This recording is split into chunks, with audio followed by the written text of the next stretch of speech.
Hello friends. आज इस video में हम एसएससी जेई से रिलेटेड इंपॉर्टेंट 25 एमसीक्यूज को करेंगे जो कि इलेक्ट्रोमैग्नेटिक फील्ड थ्योरी से रिलेटेड होंगे। ये सारे क्वेश्चंस और भी एग्जाम्स जैसे कि आरआरबी जेई, एनटीपीसी और पीएसयूज के एग्जाम्स, गेट, ईएसी, ये सारे में बहुत ही यूजफुल होंगे। तो चलिए वीडियो को शुरू करते हैं। पहला क्वेश्चन है, a capacitor of 40 microfarad is charged to a potential difference of 500 volts. The charge acquired by the capacitor in coulombs is। तो देखिए, आपको पता है कि अगर एक कैपेसिटर को चार्ज किया जाए, उसके अक्रॉस पोटेंशियल वोल्टेज अप्लाई किया जाए, तो उसमें चार्ज जो डेवलप होता है उसका जो फॉर्मूला होता है वो होता है कैपेसिटेंस वैल्यू इनटू उसका वोल्टेज। ठीक है, अभी देखिए कैपेसिटेंस का वैल्यू कितना दिया है, 40 माइक्रोफेराड यानी 40 इंटू 10⁻⁻⁶ इंटू जो हमारा पोटेंशियल का वैल्यू है वो क्या है, 500। इसको आप मल्टीप्लाई कीजिएगा तो ये वैल्यू आएगा 2 इंटू 10⁻, तो इसमें आएगा 40 इंटू 10⁻⁻⁶। इसको कैलकुलेट कीजिएगा तो ये वैल्यू आएगा 0.02 कूलम्ब। ठीक है, तो इसका मतलब इसमें आंसर क्या आएगा, डी, 0.02 कूलम्ब। नेक्स्ट क्वेश्चन है, which of the following capacitors will have least energy stored in it. तो एक एक करके हम लोग सब में एनर्जी स्टोर्ड देखते हैं। तो पहले में हम लोग E1 बोलते हैं।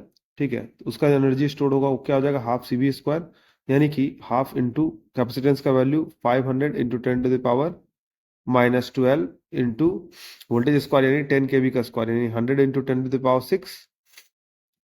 ठीक है, इसको अगर आप कैलकुलेट कीजिएगा तो ये आएगा 0.025 जूल। ठीक है, दूसरा एनर्जी को हम लोग कैलकुलेट करते हैं E2 यानी हाफ CV² यानी हाफ इंटू ये हमारा 1 माइक्रोफेराड यानी इन 1 इंटू 10⁻⁻⁶ इंटू 25 इंटू 10⁻⁶। इसको आप लोग कैलकुलेट कर कीजिएगा तो ये वैल्यू आएगा 12.5 जूल। ठीक है, लाइकवाइज E3 यानी थर्ड वाले कैपेसिटर को हम लोग निकालेंगे वैल्यू 1 हाफ CV² यानी कि 1/2 इंटू 40 इंटू 10⁻⁻⁶ इंटू 400 इंटू 400, तो ये वैल्यू आएगा आपका 3.2 जूल। तो इस सभी में से सबसे कम किसका है, पहले का है। देखिए आपको इसको ऐसे भी गेस कर सकते हैं क्योंकि इसमें पिको फैराड है, 10⁻⁻12 है, तो उसके हिसाब से, और ये सारा केवी के रेंज में ही है, तो ये तो ऑलमोस्ट सेम ही होगा। मतलब इसमें 10⁻⁻12 है, इसी के लिए इसका वैल्यू लीस्ट एनर्जी स्टोर होगा। ठीक है, नेक्स्ट क्वेश्चन देखते हैं। According to Gauss law, the surface integral of the normal component of the electric flux density D over a close surface containing charge Q is. तो उसका क्या formula था, देखिए गॉस लॉ क्या बोलता है कि कोई एक सरफेस है इलेक्ट्रिक फ्लक्स जिसमें फ्लो हो रहा है। ठीक है, तो अगर इसका इस सरफेस पे हम लोग एक ब्लॉक लेते हैं और उसका एक नॉर्मल कंपोनेंट लेते हैं, यानी डीएस का मतलब है क्या कि इस एरियल का नॉर्मल हुआ। ठीक है, और अगर इस एरिया के अक्रॉस जो हमारा फ्लक्स डेंसिटी है वो है डी, तो हमारा जो सरफेस इंटीग्रल होगा D.ds क्लोज लूप में, तो उसका वैल्यू होगा हमारा चार्ज इंक्लोज। क्या होगा, चार्ज इंक्लोज, ये बोलता है गॉस लॉ।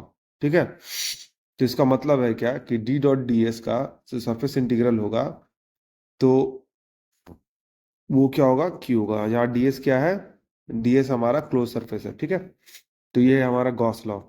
नेक्स्ट क्वेश्चन देखते हैं।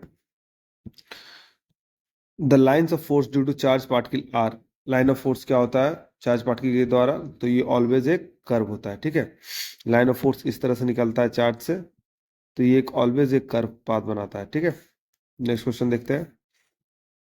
A capacitor can be represented by capacitance and resistance in parallel for a good capacitor. This parallel resistance is। तो अभी क्या होगा, देखिए हम लोग एक प्रैक्टिकल के सिनेरियो देखते हैं। एक रेजिस्टेंस है और एक कैपेसिटेंस है। एक कैपेसिटर को इस तरह से एज्यूम किया जाता है टर्मिनल्स के क्रॉस। ठीक है, तो हम अगर आर का वैल्यू बहुत ज्यादा बड़ा है, आर का वैल्यू, तो उससे क्या होगा कि इसमें जो करंट फ्लो होगा वो बहुत ही कम होगा। ठीक है, तो इसका मतलब ज्यादा से ज्यादा चार्ज इस कैपेसिटर में स्टोर हो पाएगा। तो हमारा डिजायर क्या है कि हमें इसका जो वैल्यू रखना है, पैरेलल रेजिस्टेंस का वैल्यू गुड कैपेसिटर्स केस में वो बहुत ही हाई होना है। ठीक है, नेक्स्ट क्वेश्चन देखते हैं। An electric charge moves with a constant velocity v parallel to the lines of force of a uniform magnetic field b. The force experienced by the charge is. देखिए, अगर किसी magnetic field में कोई particle move कर रहा है, ठीक है, कोई पार्टिकल मूव कर रहा है मैग्नेटिक फील्ड में, तो इसका मतलब है क्या कि उसमें जो लगने वाला फोर्स है उसको हम लोग रिप्रेजेंट करते हैं वेक्टरली, जो रिप्रेजेंट करते हैं वेक्टर के फॉर्म में, वो रिप्रेजेंट करते हैं Q into V cross B V. ठीक है, ये इसका क्रॉस प्रोडक्ट निकलता है, इसको फोर्स कहते हैं। ठीक है, अभी इसके केस में क्या है कि जो पार्टिकल है उसका जो वेलोसिटी का डायरेक्शन है वो भी इसी डायरेक्शन में है। इसका मतलब है कि अब बी और वी के बीच में जो एंगल है वो है थीटा 0। ठीक है, तो इसका मतलब है क्या, इस फोर्स को हम लोग ऐसे भी लिख सकते हैं Q into V B into sine of theta, where theta is the angle between V और B, यानी मैग्नेटिक फील्ड इंटेंसिटी और किस डायरेक्शन में पार्टिकल मूव कर रहा है, उसके बीच का जो एंगल है वो थीटा है, यहाँ पर क्या हो जाएगा 0। अब ये 0 हो जाएगा तो इसका मतलब है क्या, साइन 0 का वैल्यू 0, यानी इस फोर्स का वैल्यू क्या हो जाएगा 0। ठीक है, तो इसका मतलब इसमें फोर्स क्या हो जाएगा 0 हो जाएगा। ठीक है, नेक्स्ट क्वेश्चन है, an electric field from B to C will be. अब इस बी पॉइंट से सी पॉइंट के बीच में इलेक्ट्रिक फील्ड क्या होगा, तो देखिए ये यहाँ पर हमारे पास पॉइंट चार्ज है ना, तो इलेक्ट्रिक फील्ड इंक्रीज कर रहा है, तो इलेक्ट्रिक फील्ड का जो वैल्यू जो हमने देखा है K into Q divided by R square, where R is the distance from this electric field, जो इलेक्ट्रिक फील्ड का जो पॉइंट चार्ज है उससे डिस्टेंस है। अभी देखिए बी पॉइंट और सी पॉइंट इस फिगर में, जो बी पॉइंट से बड़ा है सी पॉइंट डिस्टेंस के हिसाब से ओ पॉइंट से। ठीक है, तो इसका मतलब है क्या कि जो हमारे पास जो डिस्टेंस है आर सी वो ग्रेटर देन है आर बी का, तो इनवर्सली प्रोपोर्शनल हो जाएगा इलेक्ट्रिक फील्ड। अभी हमने फॉर्मूला में देखा क्या, K into Q divided by R square, ये है हमारा इलेक्ट्रिक फील्ड इंटेंसिटी। तो इसका मतलब है क्या कि जो हमारा EC पॉइंट है वो कम हो जाएगा EB पॉइंट से। ठीक है, इसका मतलब है कि ये क्या होगा, डिक्रीजिंग ऑर्डर में होगा। नेक्स्ट क्वेश्चन देखते हैं, what is required to remove static energy from machinery. Machinery से स्टैटिक एनर्जी अगर है बॉडी से, तो उसको रिमूव करने के लिए क्या क्या होना चाहिए, तो हम क्या करते हैं उसमें ग्राउंडिंग करते हैं फ्रेमवर्क को। देखिए जनरली इंडस्ट्री में मोटर इस तरह से होता है, ठीक है, बेस से कनेक्टेड रहता है, तो हम लोग क्या करते हैं कि मोटर के बॉडी से एक अर्थ कनेक्शन लेते हैं यहाँ, और दूसरे एंड से एक अर्थ कनेक्शन लेते हैं, ताकि इसमें अगर कोई स्टैटिक चार्ज हो या कोई भी डिवाइस हो उसमें कुछ स्टैटिक चार्ज हो अगर, तो वो ग्राउंडिंग हो जाए उसके बॉडी पर। ठीक है, तो इसका मतलब स्टैटिक इलेक्ट्रिसिटी मशीनरी से हटाने के लिए फ्रेमवर्क को हम लोग ग्राउंडिंग करते हैं। ठीक है, यानी कि ए ऑप्शन सही हो जाएगा। ठीक है, नेक्स्ट क्वेश्चन देखते हैं, for dielectric the flux is proportional to. Dielectric case में जो फ्लक्स है वो किसके प्रोपोर्शनल हो जाएगा, तो potential difference between electrodes, electrodes के पोटेंशियल डिफरेंस के प्रोपोर्शनल हो जाएगा। ठीक है, यानी कि हम लोग अगर इलेक्ट्रोड्स में जितना भी हम लोग इसमें पोटेंशियल डिफरेंस रखते हैं, अगर इंटेंसिटी को बढ़ाते जाएंगे तो फ्लक्स का वैल्यू बढ़ते जाएगा, तो इसके बीच में जो फ्लक्स का जो वैल्यू इंड्यूस होगा वो डायरेक्टली प्रोपोर्शनल होगा पोटेंशियल डिफरेंस के। ठीक है, नेक्स्ट क्वेश्चन देखते हैं, in a radio a gang condenser is a type of. Radio में गैंग कंडेंसर किस टाइप में होता है, तो ये एक एयर कैपेसिटर होता है। ठीक है, तो इसको क्या यूज करते हैं, जिस गैंग कैपेसिटर को क्यों यूज करते हैं, तो ये रेडियो में ट्यून ट्यून फ्रीक्वेंसी जो होता है उसको वैरी करने के लिए यूज करते हैं। ठीक है, तो एक गैंग कंडेंसर इस टाइप ऑफ एयर कैपेसिटर होता है। ठीक है, नेक्स्ट क्वेश्चन देखते हैं, माइका और ceramic condenser is a type of. Mica या सिरामिक कंडेंसर किस टाइप का होता है, तो वो होता है एक फिक्स कंडेंसर टाइप का होता है। ठीक है, देखिए माइका और सिरामिक कंडेंसर करने का क्या मतलब है कि माइका एक डाइलेक्ट्रिक मीडियम है, उस जो मैका कैपेसिटर है या मैका कंडेंसर है उसके बीच में जो डाइलेक्ट्रिक है वो एक माइका होगा। सिरामिक कंडेंसर में उसके बीच का जो डाइलेक्ट्रिक मटेरियल होगा वो एक सिरामिक होगा। ठीक है, नेक्स्ट क्वेश्चन है, in a parallel plate capacitor the dielectric slab is introduce. एक पैरेलल प्लेट कैपेसिटर है, उसमें पहले एयर था, उसमें एक डाइलेक्ट्रिक स्लैब इंट्रोड्यूस कर दिया जाता है। ठीक है, the potential difference between the plates में पोटेंशियल डिफरेंस क्या होगा, तो देखिए मान लीजिए कि इसके बीच का जो कैपेसिटर था, कैपेसिटेंस का वैल्यू C था, अब उसका क्या होता है A epsilon not into ER divided by D। अभी देखिए एयर था तो रिलेटिव परमिटिविटी 1 था। ठीक है, अभी एक स्लैब डाला गया तो इलेक्ट्रिक जो रिलेटिव परमिटिविटी है वो इंक्रीज हो जाएगा, इसका मतलब कैपेसिटेंस का वैल्यू क्या हो जाएगा, बढ़ जाएगा। अब कैपेसिटेंस का वैल्यू बढ़ जाएगा तो इसका मतलब पोटेंशियल डिफरेंस को हम लोग क्या लिखते हैं, चार्ज डिवाइडेड बाय C। अभी चार्ज तो कांस्टेंट है, अब कैपेसिटेंस बढ़ जाएगा तो V का वैल्यू क्या हो जाएगा, कम हो जाएगा, तो ये आंसर क्या हो जाएगा, A डिक्रीज हो जाएगा। नेक्स्ट क्वेश्चन देखते हैं, in which types of capacitors care should be taken about the correct polarity while connected in circuit. एक सर्किट में कनेक्ट करने के लिए करेक्ट पोलैरिटी किस तरह के कैपेसिटर्स में देखा जाता है, तो वो होगा सिरामिक कैपेसिटर में, ये इलेक्ट्रोलाइटिक कैपेसिटर में। किसमें होगा? इलेक्ट्रोलाइटिक कैपेसिटर में। इलेक्ट्रोलाइटिक कैपेसिटर में हमें ऑलवेज पोलैरिटी का ध्यान रखना पड़ता है, ठीक है, जब भी इसको हम लोग कनेक्ट करते हैं, ठीक। वो एक बेसिकली इलेक्ट्रोलाइट में इमर्सिव रहता है और वो काम करता है एज अ कैपेसिटर का। तो इसमें क्या होता है, इलेक्ट्रोलाइटिक कैपेसिटर में जो कैपेसिटेंस स्टोरेज का वैल्यू होता है वो बहुत ज्यादा होता है, तो उसमें सी का वैल्यू बहुत ज्यादा हो जाता है, ठीक है। तो ये इसका एक फीचर होता है। सपोज कीजिए कि किसी भी पर्पस के लिए हमें लार्ज कैपेसिटेंस को स्टोर करना है, उसमें लार्ज कैपेसिटेंस रखना है, लार्ज चार्ज को स्टोर करना है, तो हम लोग इलेक्ट्रोलाइटिक कैपेसिटर का यूज करते हैं, ठीक है। नेक्स्ट क्वेश्चन देखते हैं। Dielectric strength of the medium, तो क्या हो जाएगा dielectric strength of the medium, तो वो हो जाएगा इंक्रीज स्ट्रेंथ, यानी फील्ड स्ट्रेंथ इंक्रीज करने से डाइलेक्ट्रिक स्ट्रेंथ मीडियम का कम होता है। देखिए डाइलेक्ट्रिक स्ट्रेंथ जो किसी मटेरियल का होता है उसको हम लोग मान सकते हैं कि वो मटेरियल का एक एबिलिटी होता है इंसुलेटर की तरह काम करने का, ठीक है, जिससे कि वो ज्यादा एनर्जी स्टोर कर सके, ठीक है। तो जैसे ही हम लोग फील्ड स्ट्रेंथ बढ़ाएंगे तो फिर वो डाइलेक्ट्रिक जो उसका जो डाइलेक्ट्रिक स्ट्रेंथ होगा उस मीडियम का वो कम होगा, ठीक है। तो वो डाइलेक्ट्रिक स्ट्रेंथ कम हो जाता है, ठीक है। नेक्स्ट क्वेश्चन है, inside a hollow spherical conductor, hollow spherical conductor के इनसाइड क्या होता है, तो इलेक्ट्रिक फील्ड क्या होता है, जीरो होता है, ठीक है। देखा था पहले एग्जांपल में कि उसके सरफेस पे चार्ज स्टोर होता है, तो क्यों जीरो होता है, क्योंकि उसके अंदर का जो चार्ज होता है वो जीरो होता है। तो देखिए हमारा इलेक्ट्रिक फील्ड इंटेंसिटी होता है वो क्या होता है, हमारा होता है k into q enclose divided by r square.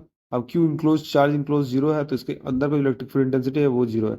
और बाहर में वो कैसे वैरी करेगा, बाहर में वैरी करेगा जैसे अंदर में ये जीरो हुआ, बाहर में वो इस तरह का वैरी करेगा। क्यों क्यों वैरी करेगा, क्योंकि जो ई है वो इन्वर्सली प्रोपोर्शनल होगा उसके डिस्टेंस के। तो ये हमारा ये जो कर्व है उसका जो रिप्रेजेंटेशन है वो इस तरह से होता है, ठीक है। तो इस तरह से वैरी करेगा। अच्छा, हॉलो कंडक्टर के इनसाइड में जो पोटेंशियल होगा वो कांस्टेंट होगा, होगा क्यों, क्योंकि जो हमारा पोटेंशियल है वो इंटीग्रल होगा आर के, ठीक है। और इसमें हम लोग एक कांस्टेंट लेते हैं, तो इसके अंदर जो चार्ज इंक्लोज्ड है वो तो जीरो है, लेकिन ये कांस्टेंट वैल्यू इंटीग्रल केस में आता है, तो ये v का जो वैल्यू होता है वो कांस्टेंट होता है, पोटेंशियल कांस्टेंट होता है, ठीक है।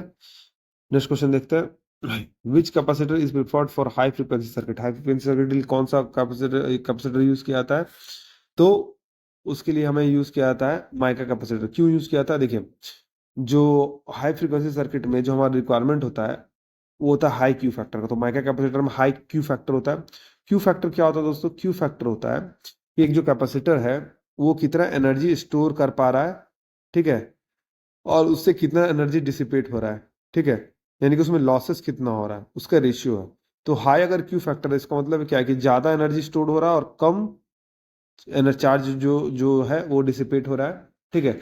तो इसका मतलब है क्या कि हाई फ्रिक्वेंसी सर्किट में हमको जो लॉसेस है उसको कम करके रखना पड़ता है, तो उसके लिए हमको क्यू फैक्टर को हाई करने के लिए रखना पड़ता है। तो माइका कैपेसिटर केस में क्या होता है, क्यू फैक्टर हाई होता है, ठीक है।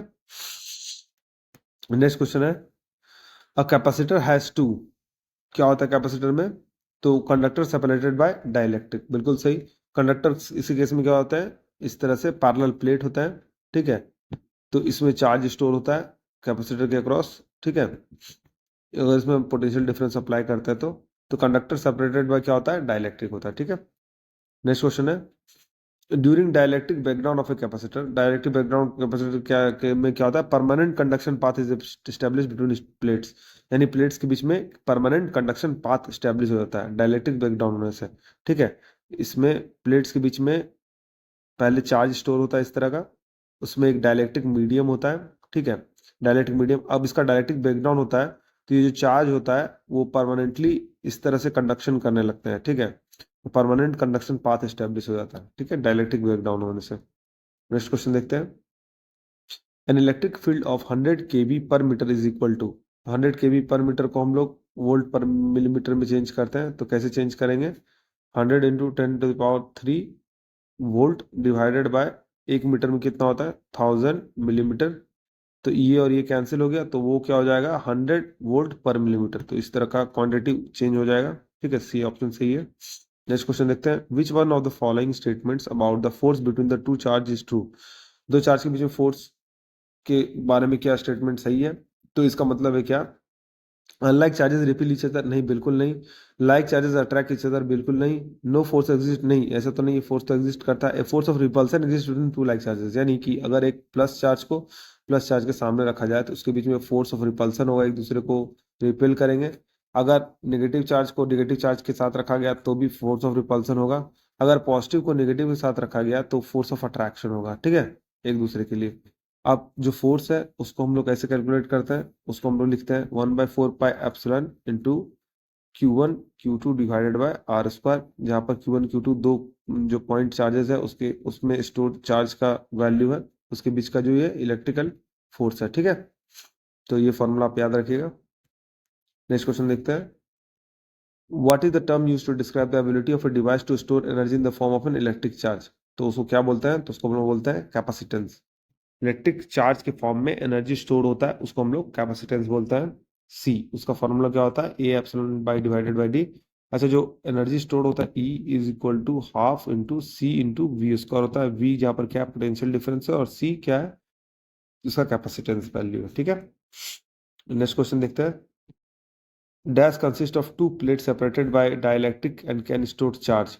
तो वो क्या हो जाएगा, उसको हम लोग क्या बोलेंगे, कैपेसिटर बोलेंगे, ठीक है। टू प्लेट्स होता है, सेपरेटेड बाय डाइलेक्ट्रिक होता है, ठीक है, और स्टोर चार्ज कर सकता है, तो उसको कैपेसिटर बोलता है, ठीक है।